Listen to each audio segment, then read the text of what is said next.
Tonight, the SHA announces metal detectors and a review of safety issues in hospitals. A call to create a registry for residents without a family doctor. And remembering the lost shooting 10 years later. Live from our studios in Regina, this is CTV News. Good evening. Entering the emergency room at either Regina hospital will soon be a little different. The SHA announcing today metal detectors for ERs in several communities while the province is launching a full-scale review of hospital safety. Jan.22 has the details.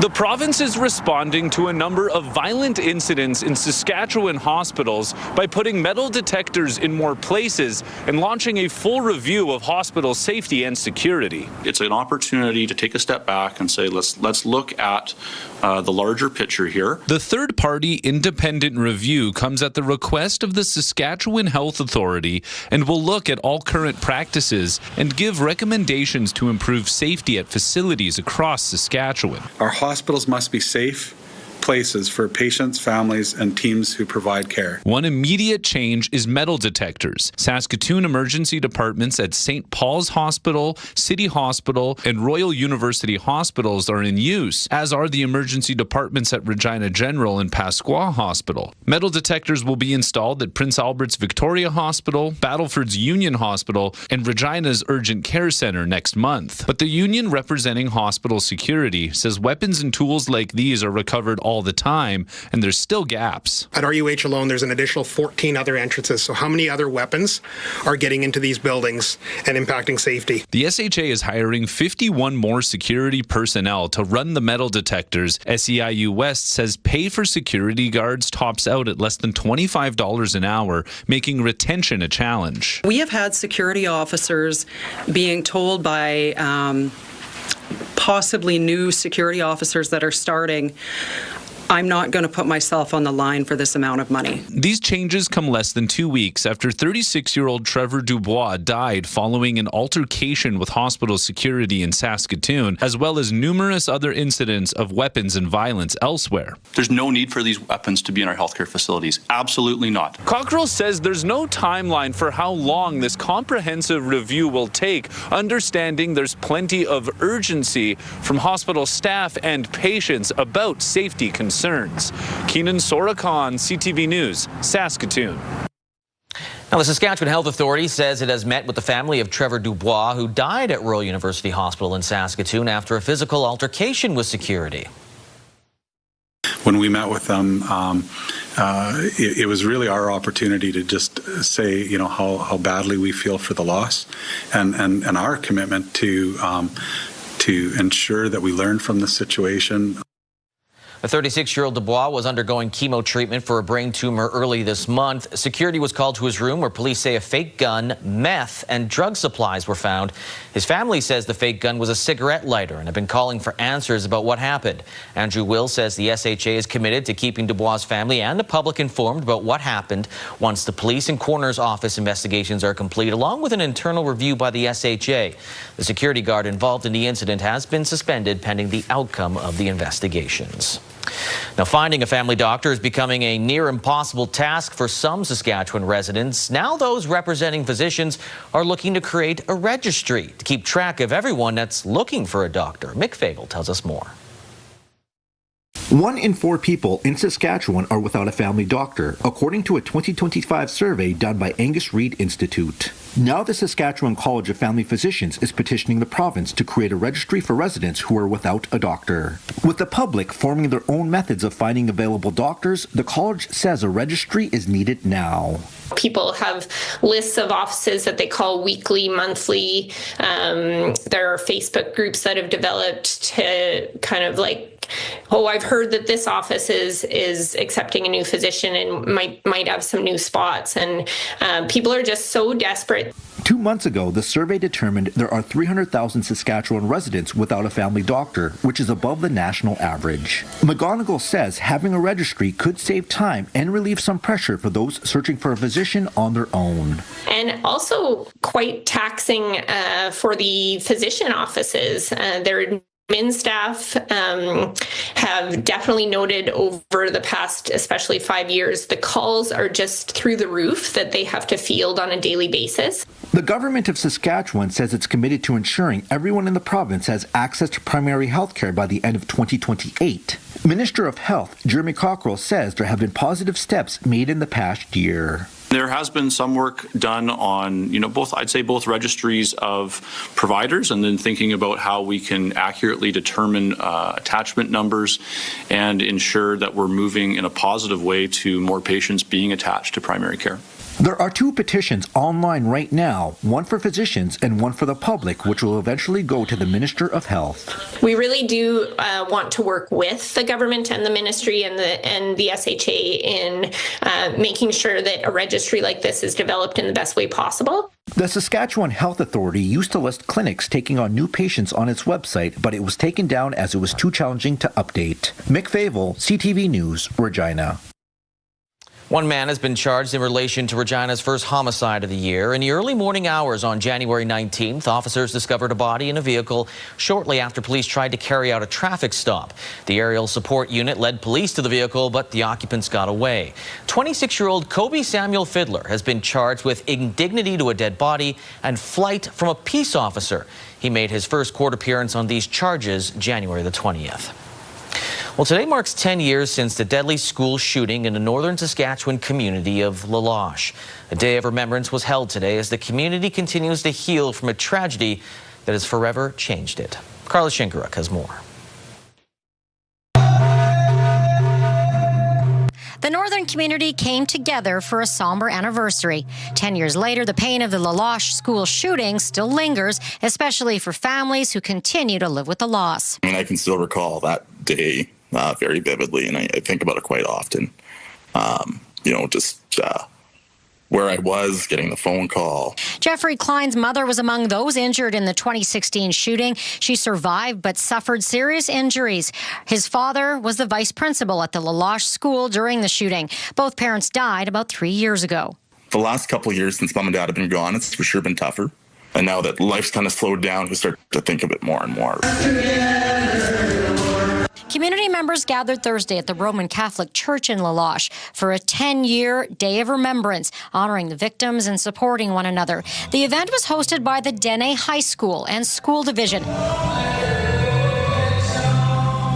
mayor of La Loche at the time of the shooting, Kevin Janvier, says he's amazed how resilient the community has been, admitting he thought it would be decades before they moved on. Today, seeing those residents and the kids going through those doors each day, each and every day at Dene High School uplifts the people in La Loche. The shooting claimed the lives of 4 people and shook the entire province, sparking conversations around mental health and healing in the north.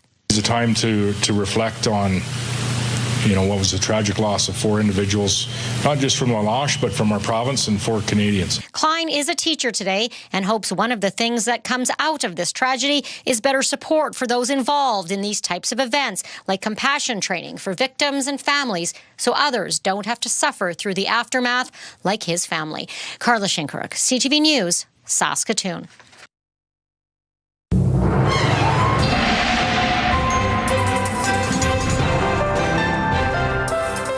All right, let's move on to weather now. And man, if you walked outside for 5 or 10 minutes, you could just feel that brisk temperature. How cold did it get today, Sabine?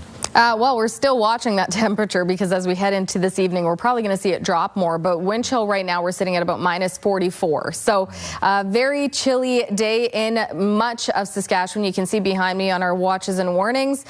We're just covered in orange. It's a high-level warning, extreme cold warning, expected to stick around at least for the next few days. Depending on where you are in the province, further up north, they could see wind chill values between -45 to 50 for overnight tonight, and then see a little bit of a evening out with those temperatures in the morning before they return back into those wind chill values for the weekend. Now, for the south here in Regina, we're going to continue to see those wind chill values in the -40 to 45 range for the next 3 or 4 days. You can see much of the province is sitting in that range right now already.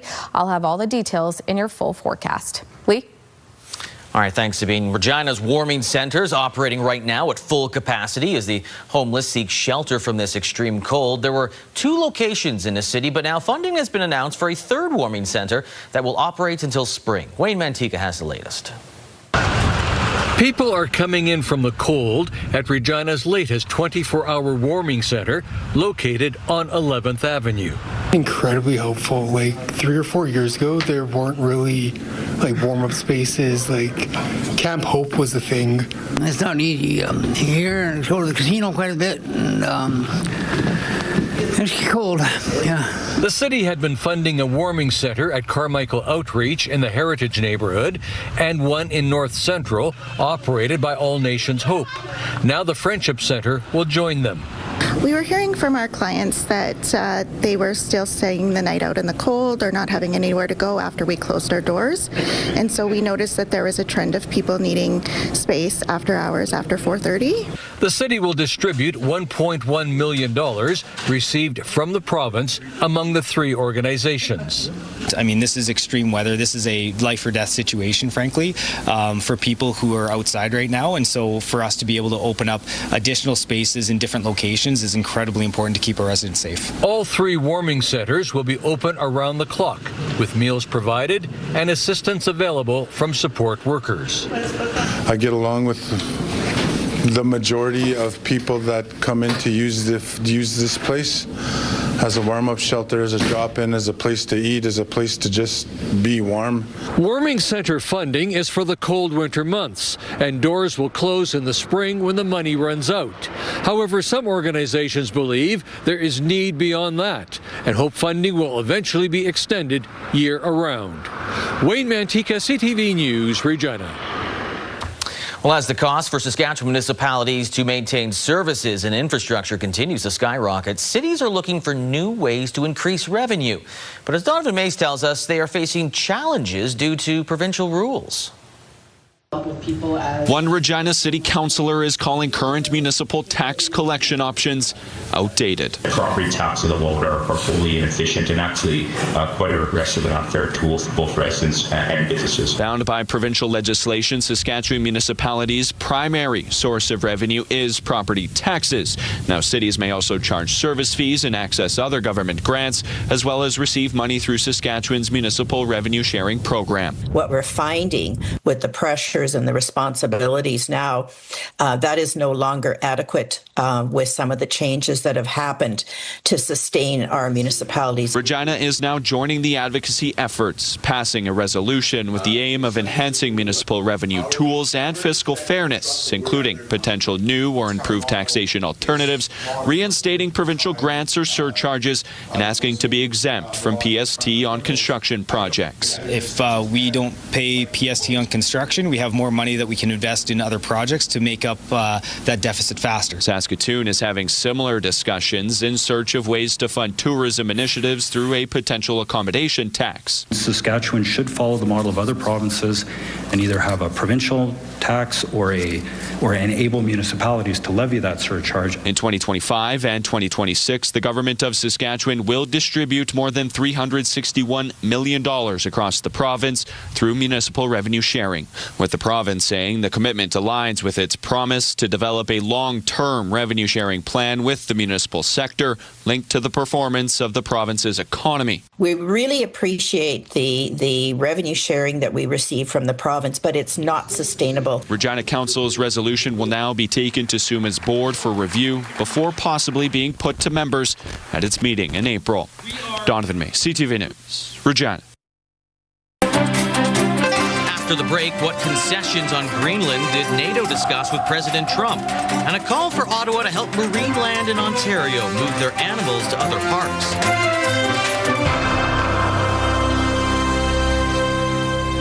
Tonight, Kiera Agnew was brutally murdered in Mexico. Whoever committed this horrible act on this poor 23-year-old woman had a lot of rage. A not guilty verdict sparks protests across Canada. Justice for Kiera! In a W5 exclusive, we reveal Ryan Friesen's side of the story. He said that there was 3 to 4 people in the room.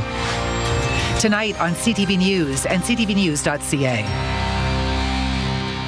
After striking a new framework for negotiations with NATO's Secretary General, U.S. President Donald Trump climbed down from taking Greenland by force and imposing tariffs on European nations. Today, we're getting a better sense of what was discussed. Judy Trin has more. Canada to really step up. The framework for negotiating the future of Greenland was drafted in a meeting between the U.S. President and NATO's Secretary General. It could include more American bases and troops on Greenland and drilling rights to critical minerals, all to prevent Russia and China from gaining a foothold in the Arctic. When it comes to Greenland specifically, their economy, their military situation, Russia and China will never get access. And the Danes and sovereignty, is that all assured? We didn't discuss at all about that issue. The leaders of Denmark and the semi-autonomous territory of Greenland were not part of the discussion. They're not willing to give up their sovereignty. We have some clear red lines what's been delivered to the president, and nothing about a deal on mineral resources or anything else. But that's something the further discussions that we are willing to take. You know, NATO cannot just make an agreement with the United States about Greenland. NATO does not have that authority. So we're going to have to see how that plays out. The framework involves boosting security for the entire Arctic region. There are 8 countries in the Arctic Circle other than Russia. All of them are NATO members. At Davos, the NATO chief met with Mark Carney. The Prime Minister committed to fully participating in the defense of the region.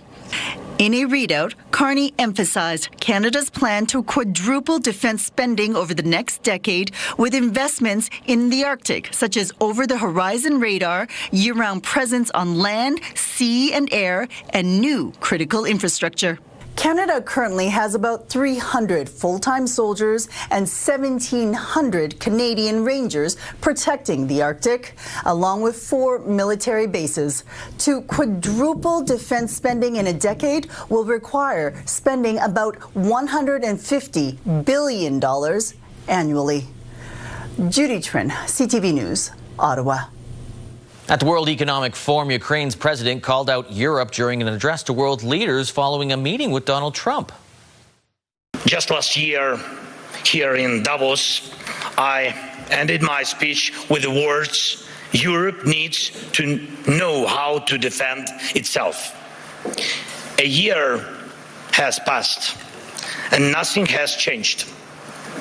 We are still in a situation where I must say the same words. But why? The answer is not just about the threats that exist or may appear. Each year brings something new for Europe and for the world. Volodymyr Zelensky insisted Europe needs to act now and described it as a fragmented kaleidoscope of small and middle powers. The Ukrainian leader says Europe looks lost trying to convince Trump to change instead of taking the lead in defending freedom worldwide. Zelensky discussed security guarantees and a plan for post-war recovery during his meeting with Trump. Also in Davos, Donald Trump inaugurated the organization that he has dubbed the Board of Peace. A signing ceremony for the project was initially seen as a small group of world leaders overseeing the ceasefire between Israel and Hamas, but it has changed to include mapping of a future of Gaza Strip. Trump says 59 countries have signed on to the board that will act in coordination with the UN, but some American allies have declined. Canada's Prime Minister said last week he has agreed in principle to join. A now shuttered theme park in Niagara Falls is reportedly once again warning the federal government that it'll be forced to euthanize dozens of beluga whales unless it urgently approves a new request to move them to aquariums in the U.S. Marineland has presented its plan to the fisheries minister after a proposal last year to send them to China was rejected. John Vinavalley-Rao has the latest. Since last summer, the future of these belugas has been a huge question mark, captive in a shuttered theme park which closed months ago. Now Marineland in Niagara Falls pitching a plan to ship the animals to the States, reportedly making plans to euthanize them if Ottawa says no to the proposal. I think it could very well be the best place for these animals to go, but I think it's so wrong that Marineland is holding the government hostage and they're threatening to kill their whales if they don't get the the answer that they're looking for. In what's being called an urgent rescue proposal, Marineland's 30 remaining belugas and 4 dolphins will reportedly be sent to aquariums in Orlando, Atlanta, Chicago, and Stonington, Connecticut. Marineland has said it can't afford to look after the whales and wants to sell the property. Last year, it pitched transferring them to an aquarium in China, but Ottawa denied that request. You want to send them to a place where there's accountability. The original proposal to send the whales to China didn't address that. This new proposal does. Some had hoped they could be moved to a proposed seaside sanctuary in Nova Scotia, but it has yet to raise the millions it needs to open. In a statement, the Fisheries Minister's office confirmed the minister was presented with new export permit applications and that the minister will review them expeditiously. 20 whales have died at Marineland since 2019, and experts say sending them to multiple aquariums in the U.S. is hardly a perfect solution. It's going to break them up, so that's not great for family and relationship bonds between the animals. And some would like to see assurances they won't be used for breeding, which is illegal in Canada. Still, the experts we talked to all think Ottawa will give the proposal the green light, given the options that remain. Jonathan Valley-Rouse, CTV News, Toronto. More than 175 million people across the U.S. are bracing for what weather experts are warning could be a potentially catastrophic ice storm to hit over the next coming days. Really plan on prolonged power outages, so have supplies and get ready for this one. It's a big event and expansive. I mean, from New Mexico to all the way to New England, we'll see some of the snow and ice, so just an incredible impact across the board. But don't begin getting prepared late tomorrow or think you can get around doing it on Saturday. It's going to be too late. Several states have declared states of emergency, and airlines on both sides of the border have warned operations could be impacted. Coming up, the nominees are announced for this year's Academy Awards, with the movie Sinners setting a new record.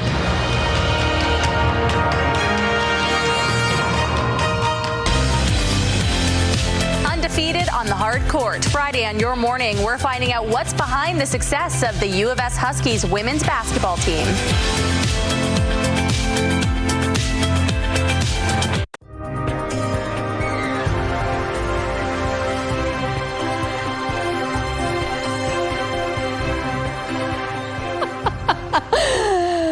Sierra. All right, we're going to get right into our forecast for what's expected heading into the next few days. In fact, we're still, well, I mean, no surprise. The extreme cold warnings went into effect yesterday. We're still seeing them all day today. We've been sitting in those wind chill values about minus 44, 45 for most of the day. Currently sitting at minus 32 in Regina. Winds not too bad, just under 15 kilometers an hour with a wind chill of minus 43. So this is what we're looking at. The entire province covered in these warnings.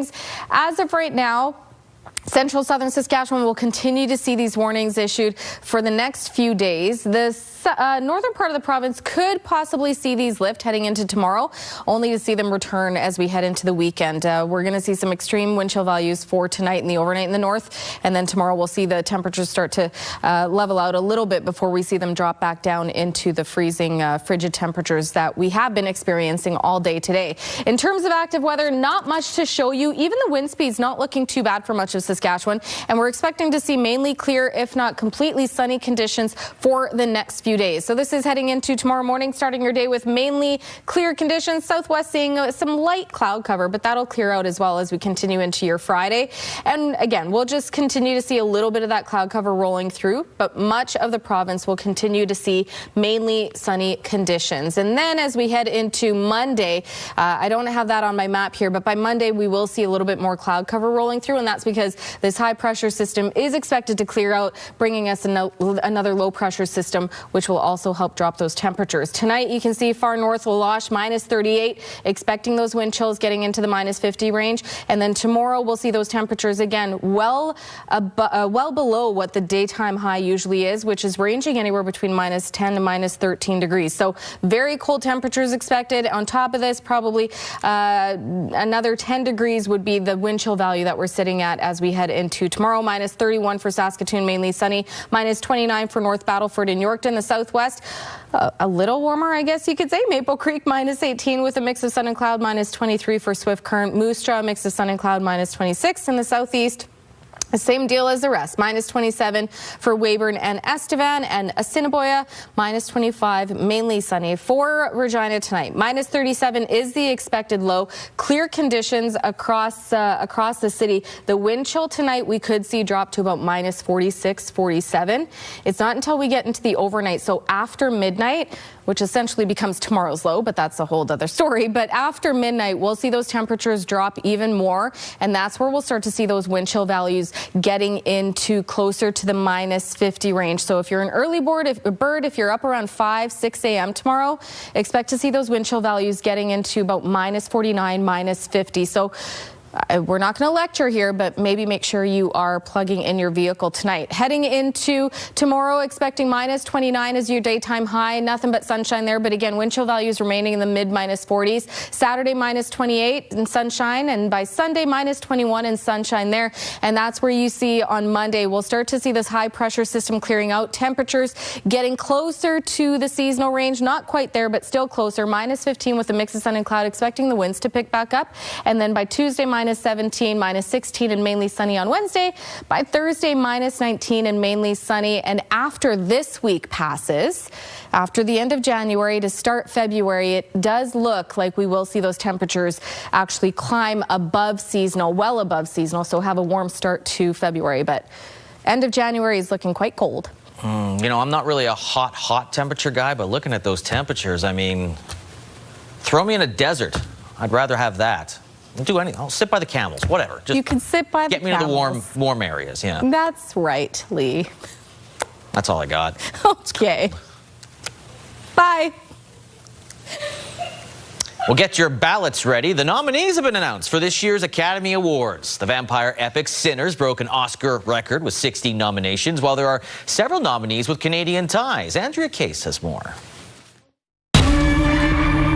Sinners, the vampire horror box office hit, was released way back in April. It received 16 Academy Award nominations, the most ever in the Academy's 98-year history.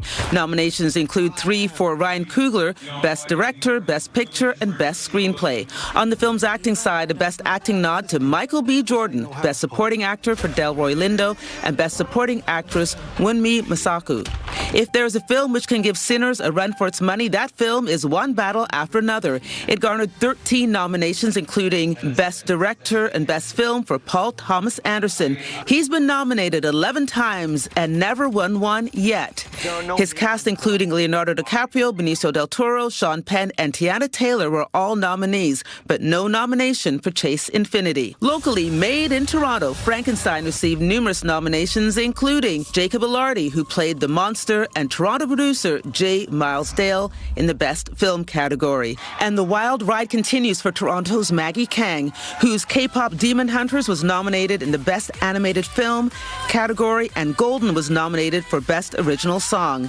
11 actors are first-time nominees, including from the film Sentimental Value, Stellan Skarsgård, Renata Rintsev, Inga Ibsdottir Lilius, and Elle Fanning. Sentimental Value received 9 nominations, as did Marty Supreme, giving star Timothée Chalamet his second Best Actor nomination in 2 years. He also heard his name called as a producer on the film. Rounding out the Best Film list, Bugonia, F1, Hamnet, The Secret Agent, and Train Dreams. Comedian Conan O'Brien will host the 98th Academy Awards on March 15th. You can watch them right here on CTV, CTV's division of Bell Media. Still ahead, the Riders announce where their provincial Grey Cup tour begins next month.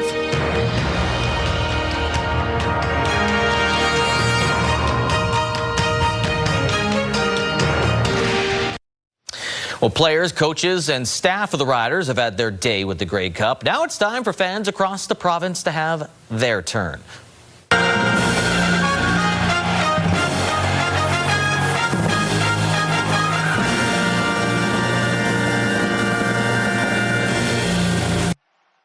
Yes, the Riders announcing the Grey Cup Tour begins February 7th in Humboldt, where the iconic trophy will be at the SJHL game between the Bruins and Broncos. The team actually made a commitment to that community to be one of the first stops after the Broncos bus tragedy. The Cup will also be at Merlis Belcher Place in Saskatoon for the Saskatchewan Roughrider Foundation Winter Classic hockey game on January 31st. As for other communities, those stops will be announced later on social media and Riderville.com. WHL, the Regina Pats scored a big win last night against one of the top teams in the Eastern Conference. On the left wing, Lancer. Thrown towards the net, rebound, they score.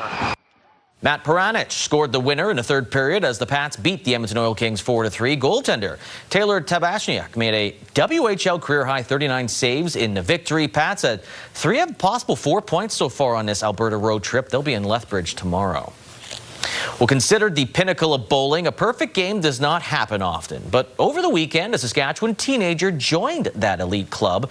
Alison Bamford went to the bowling alley in Biggar, where it all went down.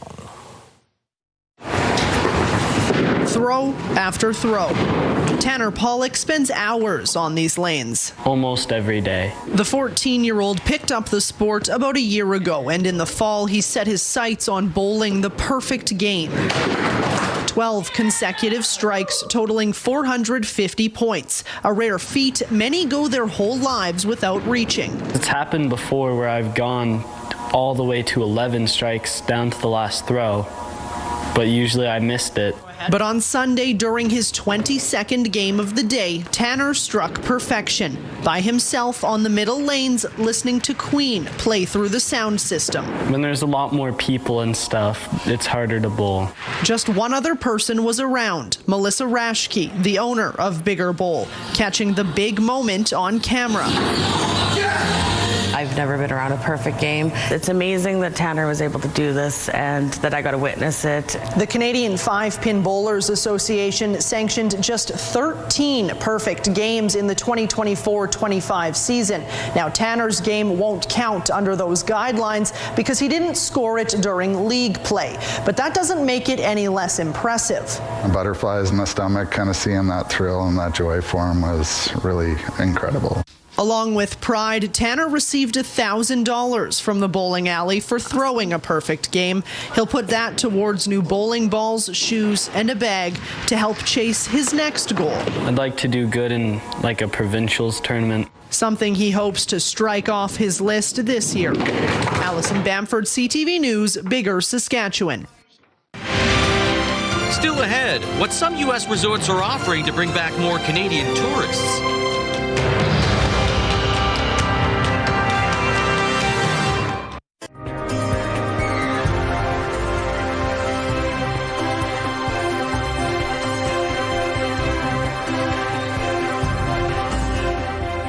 Look, when we are training our crew on different jobs in this building, Sierra's killing it up there. All right, let's get to your rural forecast to see what we can expect for your forecast heading into tomorrow. Nothing but clear conditions. A lot of sunshine expected, but also frigid temperatures. And, of course, these temperatures are without the wind chill. So minus 30 for Melfort, minus 31 for Watrous and Wynyard. Nothing but sunshine there. And then over in the west, Meadow Lake, Lloydminster, minus 27.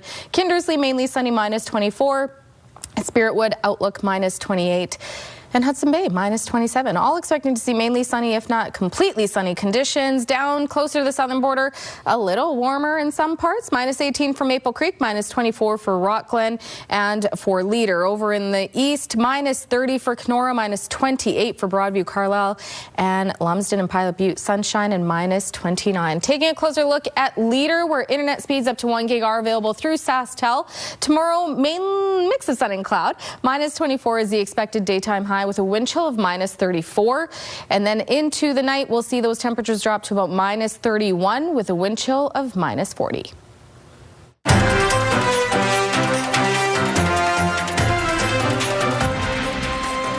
With it being one of the coldest days in Regina, some residents might be checking out trips to those warmer climates. Damian Smith checked in with Regina International Airport and a travel agency to see how some are beating these winter blues. It's cold out there. During grueling temperatures in Regina, it's the perfect time to go south for a vacation. For SeaWorld travel, Mexico continues to be the top spot for Regina citizens. They try to focus on non-U.S. destinations, like of course Mexico. It's the top priorities right now for them because they love to go Mexico and there is no political things going on there. With 2 year-round direct flights to U.S. markets, YQR says filling seats has not been an issue. It's interesting for us because we just got that Denver flight, so for us our transborder traffic is actually up over 2024 with those daily flights to Denver and Minneapolis. After 12 years as a travel agent, Cigar has seen a broader selection of flights in the past. But when there are less flights, then the price gets expensive, and that's where it's the complaint about the fares. Their fares has been more higher than what they have paid in the past 5 years. And we are always talking to new airlines, our existing airlines, to give more opportunities out of Regina. YQR says that passenger numbers continue to be strong, recording over 1 million air travelers in 2025. In southern Saskatchewan, we love those sun destinations. So the winter at YQR is busy. If you come here in the morning, we have a lot of people going to those sun destinations just for a week, just for a little reprieve during January. It's cold out there. YQR says that the most notable direct flights that passengers have recommended to them are Chicago and Ottawa. Damian Smith, CTV News, Regina. Now, there has been a steady decline of Canadians that are traveling to the U.S., mainly because of those negative feelings toward the Trump administration. And while he has said Americans don't need Canadian products, some U.S. resorts say they want Canadian tourists to return. Pat Foran has more. Border towns were the first to notice the impact of Canadians refusing to cross into the U.S., but now many states have seen drops in Canadian tourism of 20 to 60%. Some hotels in Las Vegas are now rolling out programs to try and entice Canadians to come back. A U.S. report found that in 2024, Canadian tourism contributed more than $20 billion to the U.S. economy and supported 140,000 American jobs. But as many Canadians refuse to travel to the U.S., the hospitality industry is hurting. That's especially true in Las Vegas. There's all the hotels behind me. They all want Canada to come back just as much as I do. Derek Stevens, the CEO of Circa Resort and Casino, the D Las Vegas, and the Golden Gate Hotel and Casino, is taking a gamble that some Canadians will come back with a dollar-for-dollar deal. We miss Canadians. And for me personally, I grew up in a border town of Detroit and Windsor. And I got to see how close we really all were. Stevens says at his resorts, Canadians will get a financial break until August 31st with the At Par program. Canadian guests will receive $1 U.S. in value for every Canadian dollar spent, regardless of the daily exchange rate. I want to make sure that Canadians know you still have a lot of friends in America. I understand why they're doing it. It's been really hard on American tour operators, the loss of the Canadian visitor. Lauren Christie says he's not surprised Las Vegas casinos want to roll the dice on an idea to get Canadians back, but he questions if it will be enough. I'm not sure that it's going to have much of effect. It may entice a few people going down, but anecdotally, from what I hear, people are just not interested in going to the United States this year. Stevens says along with hotel charges being at par with the U.S. dollar, Canadians will be able to redeem up to $500 in slot promotional play, as well as get deals on drinks. He's hopeful some Canadians will make the trip. I could say there's a lot of Americans that hope that some of the rhetoric dies down and we get back to being what we really are, allies and best friends. As Canadians shun U.S. travel, you can expect to see more promotions to try to get you to cross the border. But as long as tensions remain, even a dollar-for-dollar deal may not be enough to get Canadians to visit the U.S. On your side, I'm Pat Foran. Canola street price up $1.30 today to $590.52 per ton, while the futures price up $2.20 to $647.20 per ton. Amber Durham wheat stayed the same, $274.92 per ton, while red spring wheat's up $1.07 to $258.47 per ton. Feed barley $213.59 per ton, while flax has taken a dip It's down $10.50. It dropped more so, I'm guessing, earlier in the day, because that's bigger than $10. So it's at $575.54 per ton. Those prices courtesy of Bunge. Markets, TSX up 151 points. Dow Jones up by 306 points. As for that Canadian dollar, it went up a little more than 0.2 cents to 72.53 cents US. On the commodity front, gold up big, up more than $100. West Texas Intermediate crude was down $1.26, while Western Canadian Select crude was up 11 cents. And right now, gas in Regina staying the same. Most places, if not all, it's $1.25.9 cents per liter.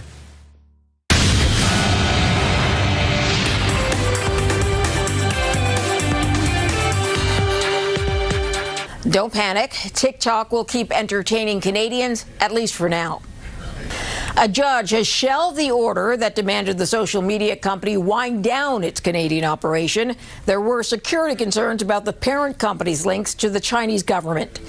But there will be a new national security review of the company. TikTok says it has 14 million users in Canada. Trouble for Toys R Us. The retailer is being sued by at least 7 landlords who say they're owed over $30 million. In court filings, the landlords say the toy retailer didn't pay rent at some properties in 2024 and 2025. Toys R Us has moved out of some of those locations. The company has not responded publicly to the allegations, which haven't been proven in court. The Lululemon Get Low styles are back online. The clothing retailer had pulled the line down after customers complained the clothing was too sheer. They had a similar problem with another line in 2024. Lulu says it has updated its product education information. Basically, it's advising customers to size up and wear nude underwear with the Get Low line. Those are your business headlines. I'm Marilla Fernandez.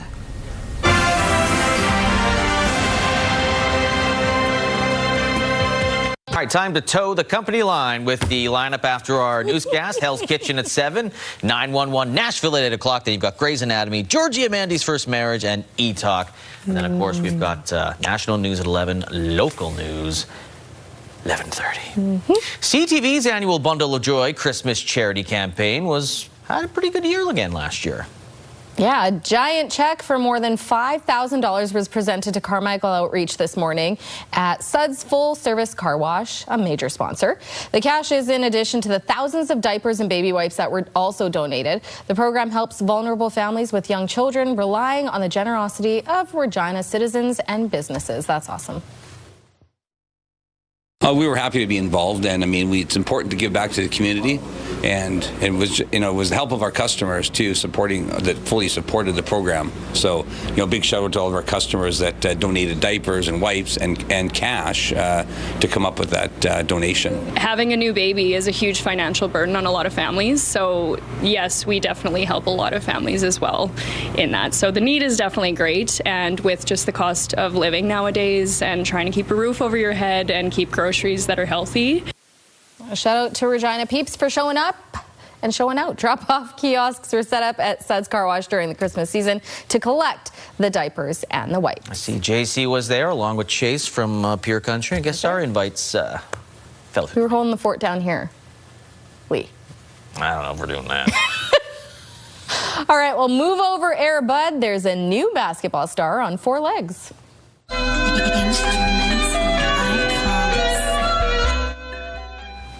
Well, Scooby completed a flawless 360-degree dunk during halftime at the Denver Nuggets game Tuesday. Blending canine agility with some basketball flair. Turns out the Nuggets could have used some help from the Chihuahua. They ended up losing to the Lakers. I'm not going to lie to you. I thought he was going to fly through the air. Yeah, it was. I don't want to say it was underwhelming because for many it's very exciting. Sure, he can. Just a little slow. I mean, have you not seen Air Bud? I was kind of hoping you'd bounce off a trampoline, do a flip, and then dunk it, and then hang on the rim like this. This is how Lee Jones plays basketball. That's how I would play basketball. Yeah. It's how you arm in the rim, shoulder deep. That's how you dunk.